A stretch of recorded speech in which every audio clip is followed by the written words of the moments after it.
1 John chapter 5. Everyone who believes that Jesus is the Christ has become a child of God. And everyone who loves the Father loves his children too. We know we love God's children if we love God and obey his commandments. Loving God means keeping his commandments, and his commandments are not burdensome. For every child of God defeats this evil world, and we achieve this victory through our faith. And who can win this battle against the world? Only those who believe that Jesus is the Son of God. And Jesus Christ was revealed as God's Son by his baptism in water and by shedding his blood on the cross. Not by water only, but by water and blood. And the Spirit, who is truth, confirms it with this testimony.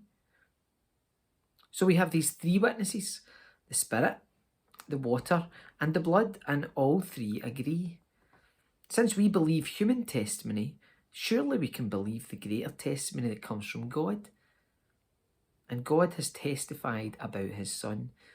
All who believe in the Son of God know in their hearts that this testimony is true. Those who don't believe this are actually calling God a liar because they don't believe what God has testified about his Son. And this is what God has testified. He has given us eternal life, and this life is in his Son. Whoever has the Son has life. Whoever does not have God's Son does not have life. I've written to you who believe in the name of the Son of God, so that you may know you have eternal life. And we are confident that he hears us whenever we ask for anything that pleases him. And since we know he hears us when we make our requests, we also know that he will give us what we ask for. If you see a Christian brother or sister sinning in a way that does not lead to death, you should pray that God will give that person life. But there is a sin that leads to death. And I'm not saying you should pray for those who commit it. All wicked actions are sin, but not every sin leads to death.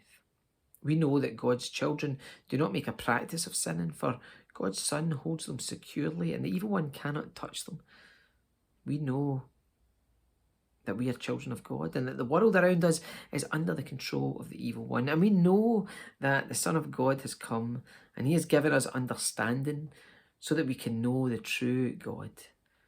And now we live in fellowship with the true God because we live in fellowship with his Son, Jesus Christ. He's the only true God, and he is eternal life. Dear children, keep away from anything that might take God's place in your hearts.